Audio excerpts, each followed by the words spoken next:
क्या आपने कभी ऐसी ट्रेन के बारे में सुना है जो डीजल से नहीं चलती, बिजली के तारों पर भी निर्भर नहीं होती और चलते समय धुआं भी नहीं छोड़ती? सोचिए, एक ऐसी ट्रेन जिसके इंजन से निकलता है सिर्फ पानी की भाप। ना कोई काला धुआं, ना कार्बन डाइऑक्साइड, ना डीजल की गंध। क्या यह भविष्य की रेल है या फिर भारत आज दुनिया के उन चुनिंदा देशों की कतार में शामिल होने जा रहा है जहां रेलवे का अगला अध्याय लिखा जा रहा है? 17 जुलाई, यह तारीख भारतीय रेलवे के इतिहास में एक नया अध्याय जोड़ सकती है, क्योंकि इसी दिन प्रधानमंत्री नरेंद्र मोदी हरियाणा के जींद से देश की पहली स्वदेशी हाइड्रोजन फ्यूल सेल यात्री ट्रेन को हरी झंडी दिखा सकते हैं। अगर सब कुछ तय कार्यक्रम के अनुसार हुआ तो भारत जर्मनी, जापान, चीन और अमेरिका जैसे देशों की सूची में शामिल हो जाएगा, जहां हाइड्रोजन आधारित रेल तकनीक वास्तविक संचालन तक पहुंच चुकी है। लेकिन सवाल है, आखिर यह हाइड्रोजन ट्रेन है क्या? यह कैसे चलेगी? क्या इसमें डीजल बिल्कुल नहीं लगेगा? क्या यह इलेक्ट्रिक ट्रेन है? क्या इसमें आग लगने का खतरा ज्यादा होगा? इसकी स्पीड कितनी होगी? कितने लोग सफर कर पाएंगे? किराया कितना होगा? और क्या आने वाले समय में भारत की सभी डीजल ट्रेनें हाइड्रोजन पर चल सकती हैं? आज की इस विशेष रिपोर्ट में हम आपके लिए लाए हैं भारत की पहली हाइड्रोजन ट्रेन से जुड़ी हर छोटी बड़ी जानकारी, तथ्यों, तकनीकी पहलुओं, सुरक्षा व्यवस्था, सरकारी योजना और भविष्य की संभावनाओं के साथ भारत की पहली हाइड्रोजन ट्रेन कहां चलेगी। भारतीय रेलवे ने इस ऐतिहासिक परियोजना के लिए हरियाणा के जींद से सोनीपत रेलखंड को चुना है। करीब 90 किलोमीटर लंबा यह रूट भारतीय रेलवे का पहला हाइड्रोजन पायलट कॉरिडोर बनने जा रहा है। यही वह मार्ग होगा जहां पहली बार भारतीय यात्री स्वदेशी हाइड्रोजन ट्रेन में सफर करेंगे। ताजा तैयारियों के अनुसार 17 जुलाई 2024 को प्रधानमंत्री नरेंद्र मोदी जींद रेलवे स्टेशन से इस ट्रेन को हरी झंडी दिखा सकते हैं। हालांकि अंतिम कार्यक्रम की आधिकारिक पुष्टि कार्यक्रम के निकट रेलवे और प्रधानमंत्री कार्यालय द्वारा की जाएगी, लेकिन रेलवे, राज्य सरकार और स्थानीय प्रशासन तैयारियों को अंतिम रूप दे चुके हैं। प्रधानमंत्री के इसी दौरे में हरियाणा की कई अन्य विकास परियोजनाओं का भी लोकार्पण और शिलान्यास प्रस्तावित है। आखिर हाइड्रोजन ट्रेन है क्या? अब जरा सबसे महत्वपूर्ण सवाल, यह ट्रेन चलती कैसे है? हम सभी जानते हैं आज देश में 3 तरह की ट्रेनें ज्यादा चलती हैं। पहली, डीजल इंजन वाली, दूसरी बिजली के तारों से चलने वाली इलेक्ट्रिक ट्रेन।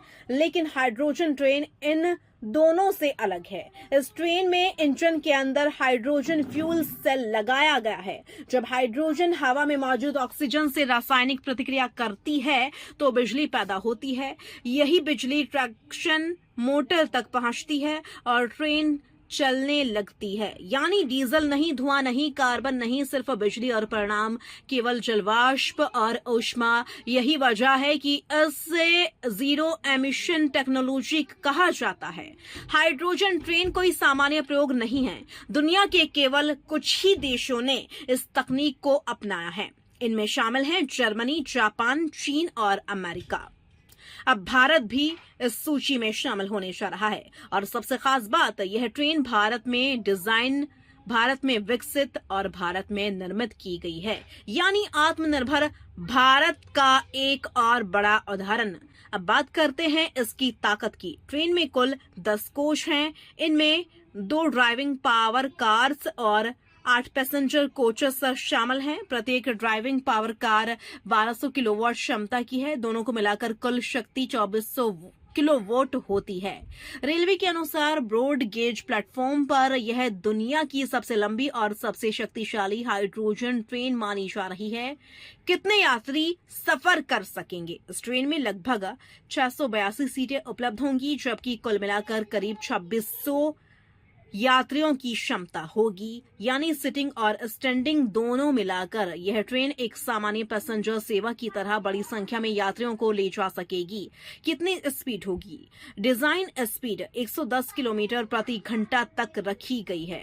ट्रायल के दौरान 75 से 120 किलोमीटर प्रति घंटा तक सफल परीक्षण किए गए, लेकिन जींद सोनीपत रूट पर सुरक्षित परिचालन गति 75 किलोमीटर प्रति घंटा रहेगी। हाइड्रोजन कहां से आएगी? अब सबसे बड़ा सवाल, ईंधन मिलेगा कहां से? इसके लिए हरियाणा के जींद में विशेष ग्रीन हाइड्रोजन उत्पादन संयंत्र स्थापित किया गया है। यही इलेक्ट्रोलाइसिस तकनीक से ग्रीन हाइड्रोजन तैयार होगी।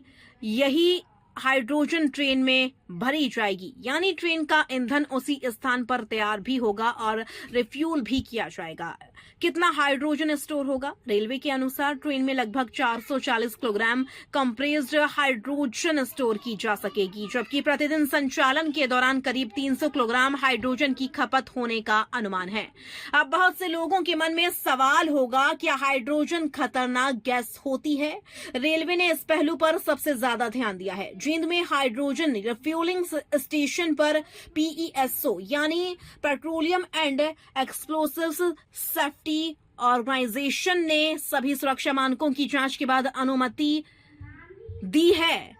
ट्रेन और स्टेशन दोनों जगह hydrogen leak detector, flame detector, 24 घंटे निगरानी, backup compressor, stand by system और प्रशिक्षित तकनीकी कर्मचारियों की तैनाती की गई है। शुरुआती चरण में विशेषज्ञ इंजीनियर हर यात्रा के दौरान साथ रहेंगे। रखरखाव कहां होगा? इस ट्रेन का रखरखाव दिल्ली के शकूर बस्ती स्थित विशेष मेंटेनेंस डिपो में किया जाएगा। RDSO द्वारा ऑपरेशन और मेंटेनेंस मैनुअल तैयार किए गए हैं। SOP, सुरक्षा ऑडिट और नियमित निरीक्षण अनिवार्य होंगे। किराया कितना होगा? अब सवाल जो हर यात्री पूछ रहा है, किराया कितना होगा? फिलहाल भारतीय रेलवे ने आधिकारिक किराया घोषित नहीं किया है। कुछ मीडिया रिपोर्ट्स में 5 रुपये से 25 रुपये तक प्रारंभिक किराए की संभावना बताई गई है, लेकिन इसे अंतिम और आधिकारिक किराया नहीं माना जाना चाहिए, क्योंकि रेलवे की ओर से अभी इसकी पुष्टि बाकी है। रेलवे को इससे क्या फायदा होगा? हाइड्रोजन ट्रेन डीजल की तुलना में प्रदूषण लगभग समाप्त कर देगी। कार्बन उत्सर्जन कम होगा, ध्वनि प्रदूषण कम होगा, ऊर्जा दक्षता बढ़ेगी, आयातित डीजल पर निर्भरता घटेगी और भारतीय रेलवे के 2030 तक नेट जीरो कार्बन उत्सर्जन लक्ष्य को मजबूती मिलेगी। क्या भविष्य में सभी डीजल ट्रेनें बंद हो जाएंगी? यह सबसे बड़ा सवाल है। फिलहाल नहीं, यह परियोजना एक पायलट प्रोजेक्ट है। अगर जींद सोनीपत कॉरिडोर पर यह सफल रहती है तो भविष्य में देश के गैर विद्युतीकरण रेल मार्गों, विशेषकर पहाड़ी, दूरस्थ और कम यातायात वाले क्षेत्रों में हाइड्रोजन ट्रेन चलाई जा सकती हैं।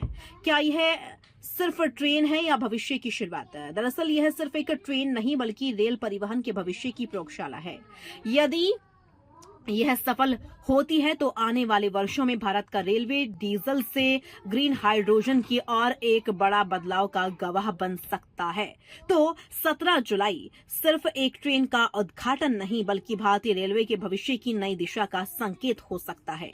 एक ऐसी दिशा जहां इंजन धुआं नहीं छोड़ेगा, जहां ऊर्जा स्वच्छ होगी, जहां तकनीक आत्मनिर्भर होगी और जहां विकास पर्यावरण के साथ कदम मिलाकर चलेगा। क्या यह तकनीक बड़े पैमाने पर सफल होगी? क्या इसकी लागत भारतीय रेलवे के व्यवहारिक साबित होगी? भारतीय रेलवे के लिए व्यवहारिक साबित होगी? क्या भविष्य में डीजल इंजन इतिहास बन जाएंगे या यह सिर्फ एक सीमित पायलट प्रोजेक्ट बनकर रह जाएगा?